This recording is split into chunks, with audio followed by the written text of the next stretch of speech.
Hey, what's going on, guys? Felix here from Shopify Masters Podcast and Podcasting Secrets. And today I want to talk to you about a issue that I'm seeing a lot of new podcasters running into, which is that whenever anyone reaches out to me or joins one of my programs, joins my email list, I often want to know more about their podcast. Like, what are they starting? What podcast do they have? What podcast do they want to start?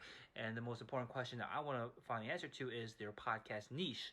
That's a starting point, right? That's a starting point before you can make any progress, is deciding what your podcast is going to be about. And the biggest flaw that I see a lot of people making is that they say that their podcast is going to be about anything and everything. And I get it, right? You have a lot of interests, you have a lot of different things that you want to talk about, and you don't want to box yourself in, right? You don't want to pick a topic that all of a sudden you are boxed out of talking about anything else because your podcast is titled or your podcast has been focused on one specific niche, one specific topic. You feel like by doing that, you can no longer talk about something else.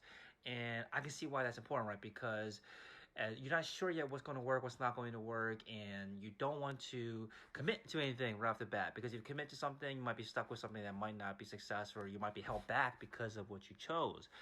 But I'm here to tell you that by not niching down, by not picking something that is more specific, by not quote-unquote boxing yourself in, you are actually never going to make enough progress to grow an audience where those kind of problems might before any of those kind of problems ever come up. So you can think of this like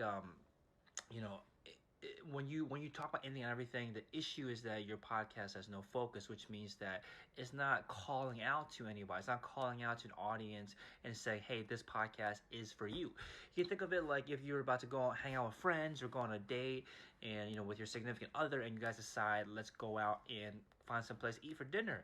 You never go on Yelp or go on TripAdvisor if you're traveling, or go on any review site and look up a restaurant with cuisines about that caters to anything and everything, right? Like, you don't look for a restaurant. You're not and a restaurant's not appealing to you if they are like a buffet where they focus on anything and everything.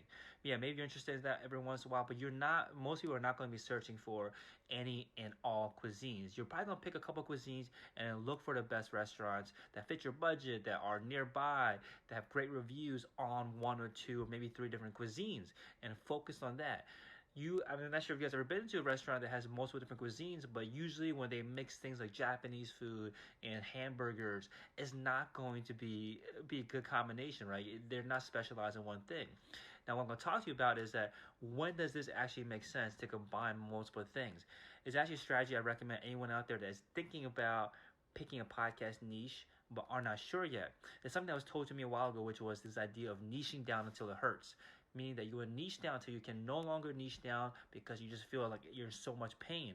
Usually that is the point where you are niche down enough, right? You have actually seriously picked a niche. So here's what I would do differently. It's my strategy, which I call the X for Y strategy. You're basically going to be combining two niches together to create your niche. And this is what I meant before about how different restaurants are not going to be specialized in Japanese food and specialized in hamburgers, but if you combine the two together where you're serving like Japanese style hamburgers or you're selling like sushi burgers, I live in New York City where they do lots of crazy fusion type restaurants.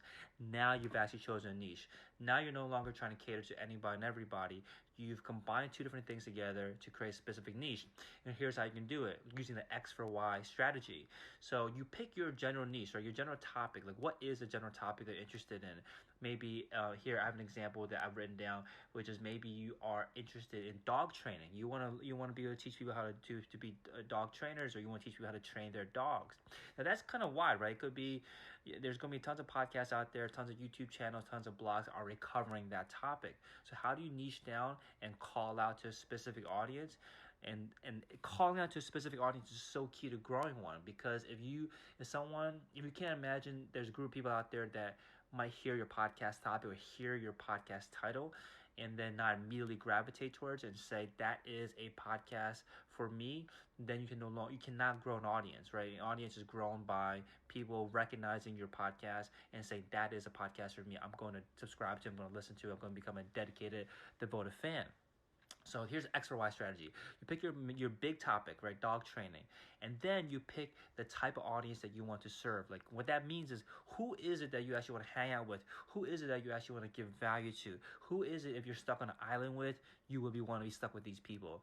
Now that is your ideal audience. You combine the two. By combining the two, you've now picked a niche. So, for example, let's say that you live in a big city and you are surrounded by a lot of busy professionals, and you like hanging out with people that are, working jobs where they are working at big tech companies, or they're executives, they're busy people, but they want to learn how to train their dogs. Now you have a niche of dog training for busy professionals. Like that is your audience. Busy professionals, your audience. Dog training is your niche, or sorry, is your general topic. By combining the two, you've now created your podcast niche, which is dog training for busy professionals. So you can see how that's much more niche down than just saying dog training, right? You start niche down like that, and when you start doing that, you might feel like, oh, I don't want to be stuck in this hole where I'm only talking about dog training, or I don't want to be stuck in this hole where I'm only talking about being a busy professional. Well, you're going to have to swallow that pill and niche down, because you can always grow from there. But it has to be a logical growth, right? It might be dog training for busy professionals, and you might move on to dog training for 9 to 5 workers, or dog training for people that are not always at home, dog training for the everyday person, and start expanding outwards. But you cannot start off with just general dog training to begin with, because it's going to be hard to compete with all the people out there that might already be talking about dog training. But by niching down and picking something very specific, by serving a very specific type of person, in this case, in my example, a busy professionals, you now have the premier podcast for dog training for busy professionals.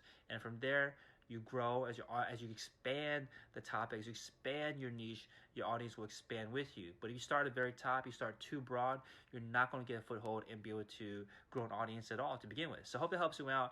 If you're thinking about starting a podcast and you're stuck with the niche, I beg of you, do not pick a podcast topic by anything and everything.